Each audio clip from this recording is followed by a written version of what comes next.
Well, shortly we'll be talking to Chris van Tulleken about ultra-processed foods, but with a recent survey suggesting 1 in 20 adults are running out of food and cannot pay for more. How much can we afford to think about healthy eating when we shop? Lindsay Russell went to find out. What would you say you know about ultra-processed foods? I think it's something that people are becoming increasingly aware of in terms of the risks, how mood, symptoms, mental health, all these kinds are affected by what you eat. If I have to get lunch, I just get whatever I can. Yeah. But if it's like a weekly shop, I'd rather get unprocessed foods than processed food. Are you someone who kind of reads labels on food packets and things like I'm that? afraid I'm not. If you really worry about it, you wouldn't be eating at all.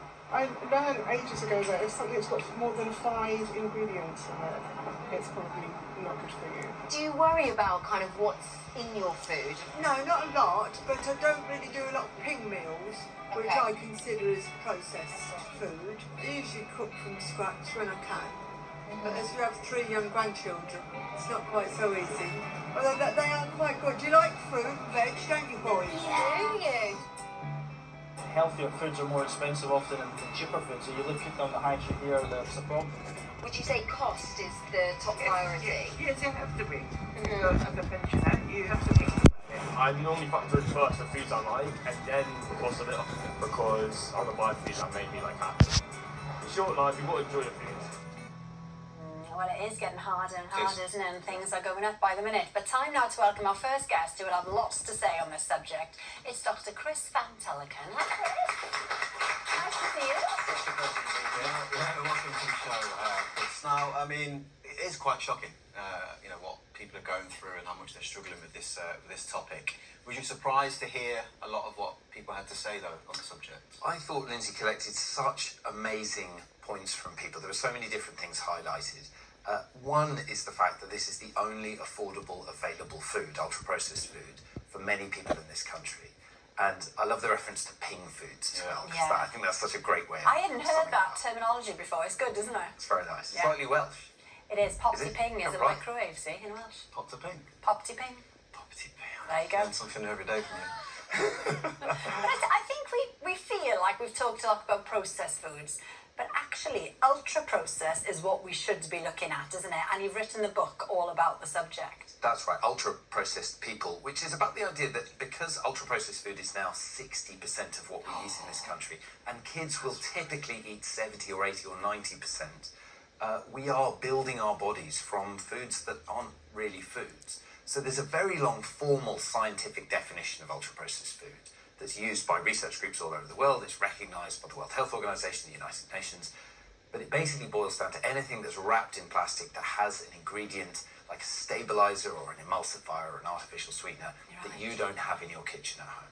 And another really good way of defining them is if there's a health claim on the pack, like low fiber, vitamin enriched, low fat, high protein, usually it will be an ultra-processed food. And these are the foods we now know are associated with lots of negative health outcomes. So type 2 diabetes, anxiety, depression, lots of cancers, weight gain, obviously, but also early death from all causes. And food has now overtaken tobacco as the leading cause of early death worldwide. Gosh. That's scary. It really is. I mean, from what you said there, Chris, so the other percentage of foods that are more natural, not wrapped in plastic, are they just more expensive? Is that why it's so difficult for people to get them? They're more, so there's whole foods, which, I mean, you might think of it in terms of a spectrum. So there's 3 kinds of food. There's whole food like milk. There's processed food, which is traditional, ancient. People need to process their food. That would be like cheese or butter.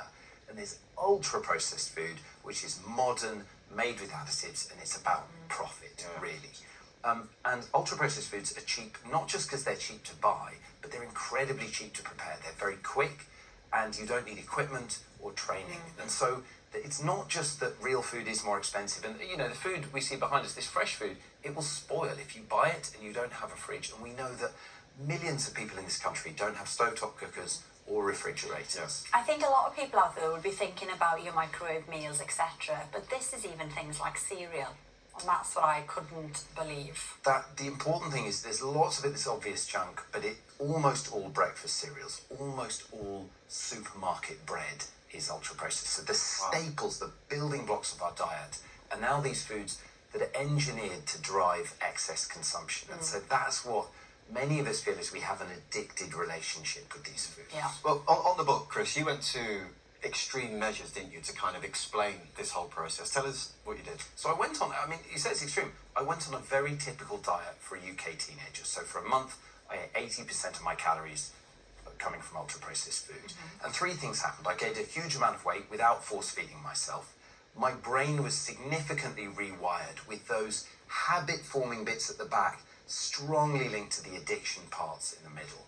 And we also saw that my hormonal response to a meal, at the end of a meal, you should release hormones that tell you when to stop eating. And when you're hungry, you have hunger hormones.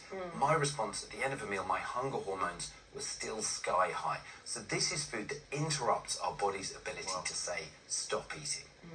And then the interesting thing is, Zand, your twin brother, did a very, very healthy diet, which of course worked out well because he was getting married. Yeah, you're a good brother, you. I So, mean, I feel uncomfortable sort of celebrating his weight loss, because the book is not a weight loss book, but I did write it with a psychological trick, that the invitation to the reader is to eat the food while you consume it, while you read the book. And you may find, as Zahn did, by the time he'd read through the fifth draft of the book, he wasn't able to eat it anymore. And that is kind of the central message. There's no advice, there's no judgment, but it's about saying to people, it's not you, it is the food. yes, just read it and see how you feel at the end. By the end, lots of people are saying to me they can no longer eat this food.